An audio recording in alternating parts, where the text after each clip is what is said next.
Sholawat untuk ganjaran sakmene. Ngelokne gak apa-apa, aku mung bar sholawatan. Jangan gendeng awakmu. Wes.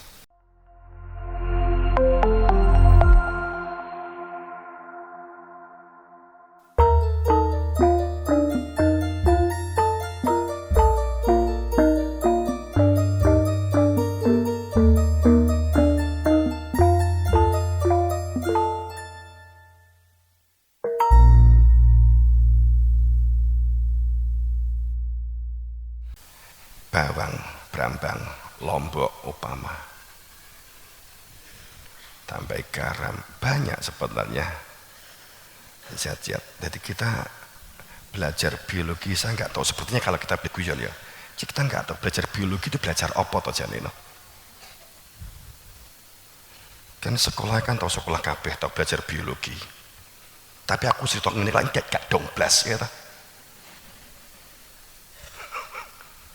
Apa enzim, apa hormon,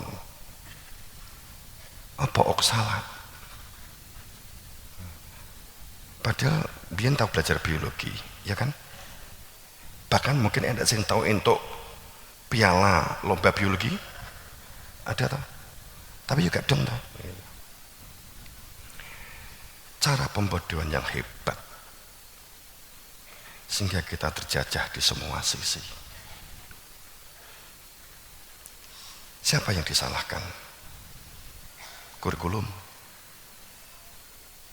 Salah kowe manut. Kan gitu.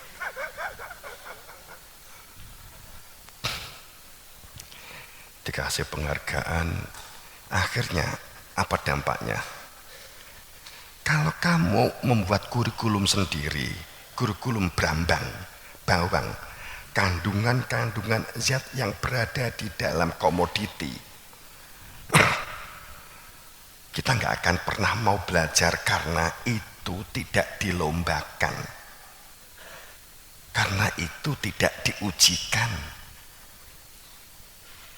sehingga kita belajar sesuatu yang nggak ada manfaatnya sama sekali.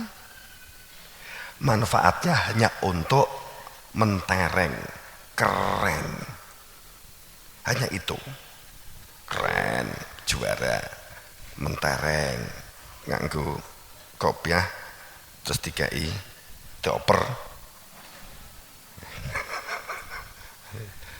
Ya kita berhenti di situ. Sehingga orang mandiri itu justru orang sengsara. Orang yang berdaulat itu orang yang hina. Itulah yang sesungguhnya sekarang kita sedang dibentuk dalam koridor untuk menjadi manusia yang jangan menjadi manusia hina. Sebab kalau hina itu berarti Anda mandiri. Jika Anda berdaulat, jika Anda mandiri, berarti Anda orang-orang hina, orang-orang rendah. Saat fal yang menurut insan ila to'amih, kamu tidak saya katakan sebagai hambaku jika kamu tidak mencermati apa yang kamu tanam, tidak mencermati apa yang kamu tanam yang nantinya kamu makan. Ini nggak pernah dibahas sama romo-romo kiai, ustadz-ustadz, nggak pernah dibahas sama sekali. Karena ini rendah. Walaupun kalimat kala lama yakdi ma amaroh lebih hebat daripada akimisolah.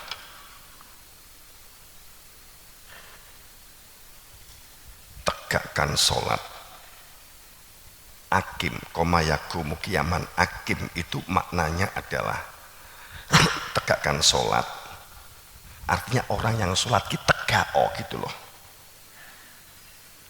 Orang yang sholat itu bukan sekedar jengkang-jengking, jentat-jentit, ngetat-ngetut, wudhu, bukan. Yang dikatakan akim itu orang yang sholat intinya bukan masalah lahir, tapi masalah batin. bukan fa'ala sholah, bukan fi'la sholah. Kalau kamu fi'la sholah, maka kamu sholat yang kamu lakukan, terlepas hati kamu itu carut marut, terlepas pikiranmu itu kemana-mana, terlepas perilakumu itu perilaku yang suka menjatuhkan, mengolok yang lain, gak ada kepedulian, tetap kamu untuk ganjaran. Tinggal kamu timbang sholatmu 17 derajat, nek ngaplok orang lain, ngelokne orang lain, nyolong mung sak derajat, berarti gue iso sholat jamaah sekali nyolong ping 17. Imbang. Jika ini adalah akimi sholah, maksud saya fi'la sholah, saya katakan ini lebih hebat wajibnya dari kalimat akim saat menggunakan kala lama yakdi ma'amaroh. Sama sekali kamu tidak dikatakan hambaku jika kamu tidak memperhatikan apa yang kamu lakukan, yang kamu tanam. Tapi sekali lagi ini karena perilaku yang dianggap hina. Cik hebat begini. Bismillahirrahmanirrahim. La syarika lahul mulku walul hamdu wala haula wala quwata illa billahil aliyil azim. We mlebu pasar untuk ganjaran 1000 kebaikan, mlebu pasar untuk kebaikan 1000 kebaikan dengan membaca tadi, metu neh mlebu neh untuk 2000, metu neh mlebu neh 3000. Jadi 5 menit di ngarep gerbang pasar ya, tulisannya Pasar Warojayeng. Masuk pasar baca Bismillahirrahmanirrahim, lahul mulku wal hamdu, mlebu blundeng 1000 metu neh, mlebu neh 2000 metu neh rasa mulih.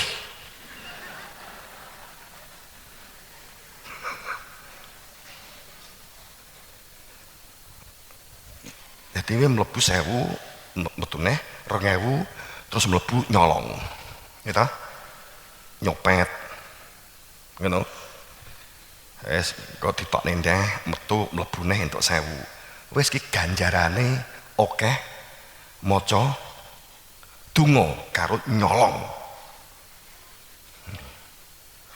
Iki jane apa gak pikiran gendeng to ngene iki jane no. Sholawat untuk ganjaran sakmene. Ngelokne gak apa-apa, aku mung bar sholawatan. Jangan gendeng awakmu wis. Agama apa model agama ngono kuwi iki. Aku ngelokne kuwi lho ya, aku gak ngelokne kono-kono lho ya. Nek ngelokne kuwi kan aman. Ngelokne awake dhewe gitu. Berarti gak usah donga, luwih parah.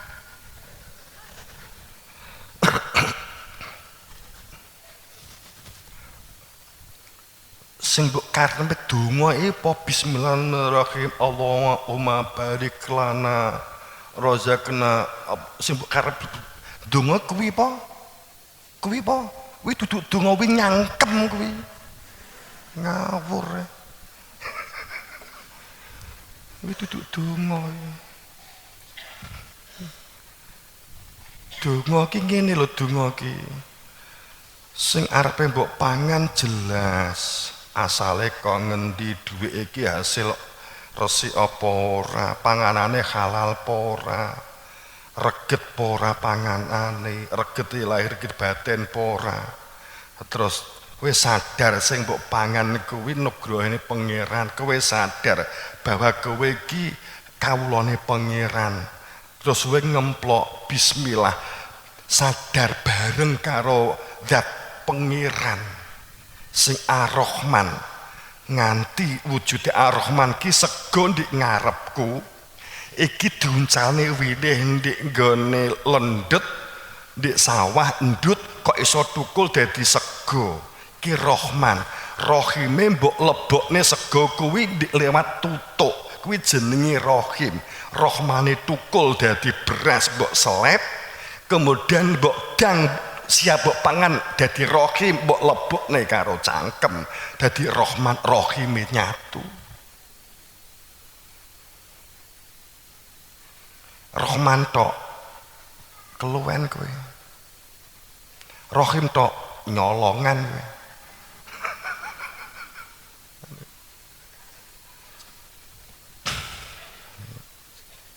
ya walaupun Rahman itu anugerah potensi Rahim itu masalah batin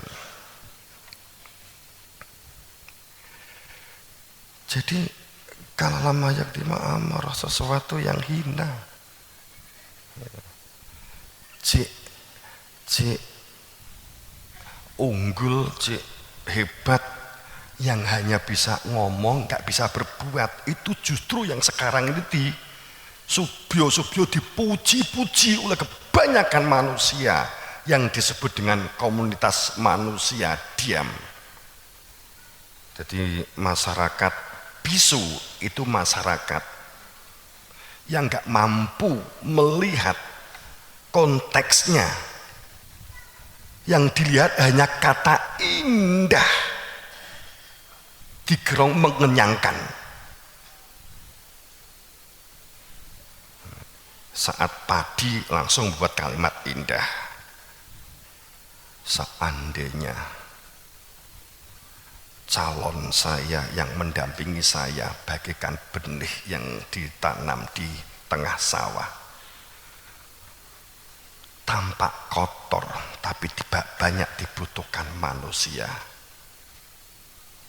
bahagianya saya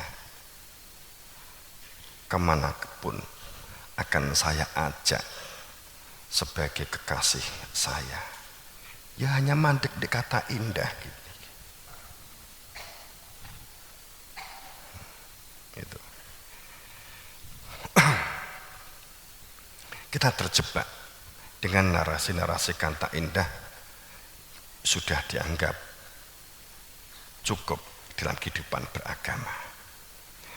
Kita dengan indahnya sholat itu indah, Islam itu indah, akhirnya banyak orang salah paham. Akhirnya jor-joran keindahan pakaian, keindahan apa nek bibiran, alisan, alis wis apik-apik dikerok.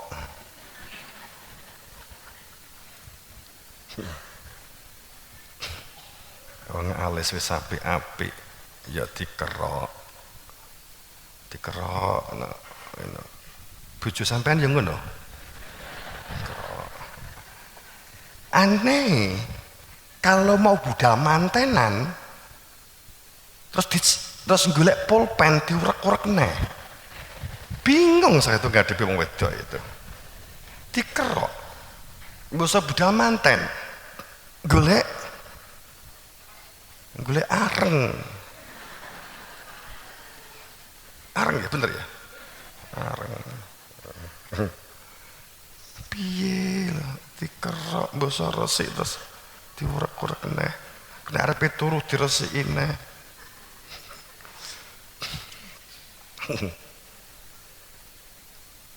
jadi kurang seni hidupnya akhirnya kan membuat seni di seniwan akhirnya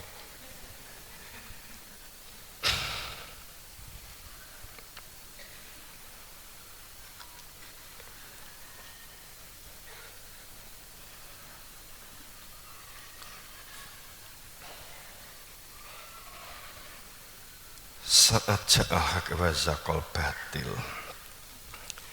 saat ditampakkan kehendak Allah yang hak itu saya kan beberapa kali kan maturkan terusnya kemarin hak itu kan hakikat itu kepastian kita kan sudah terlanjur memahami dikatakan hakikat itu abstrak hakikate kan gitu kan abstrak hakikat itu justru yang bersifat pasti tapi ini memang butuh perenungan tapi sebenarnya juga enggak rumit Kenapa raga ini dikatakan ngadam? Kenapa rogo ini dikatakan sementara? Karena faktanya saat dipendem mati itu juga berarti selesai hidup di dunia. Berarti kan bukan itu hakikat. Jadi pada saat kita berbicara tentang akibat beredar dan kuatnya Tuhan disifati, karena Tuhan disifati, mensifati Allah, maka akan ada satu saat wujud dari sebuah penumpukan kesalahan, penumpukan yang bias, maka terjadi satu pemunculan tenggelamakannya yang batil untuk ditampakkan yang hak. Pada titik tertentu, pada saat kerusakan itu adalah diri sendiri, kesalahan pemahaman itu diri sendiri, berdampak kepada diri sendiri dan keluarga. Tapi pada saat sudah merupakan akumulasi, semuanya sudah berpikir sama. Karena yang banyak meniru orang yang sesungguhnya adalah juga tidak tahu, taklid buta,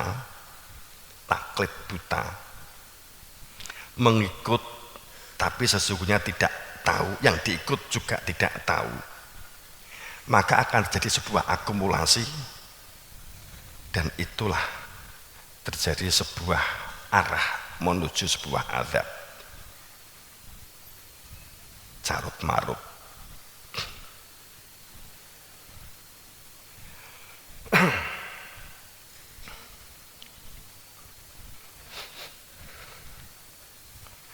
Walladzi arsala rasulahu bil huda wa dinil haqq yudhhiru 'ala dini kullihi wa kafa billahi syahida. Saat sebuah risalah sebagai kebenaran, al-haq min rabbik, bukan risalah pembenaran, tapi risalah kebenaran al-haq min rabbik. Risalah al-haq min rabbik, al-haq itu min rabbik, maka pasti akan disertainya ada sebuah cahaya, disertainya sebuah adanya terang yang menjadikan seseorang itu supaya tidak berada di dalam gelap, supaya berada di dalam terang, sehingga manusia berada di dalam kepastian. Ciri sebuah kebenaran, ciri sebuah pembenaran itu adalah hilangnya ambigu di dalam diri seseorang,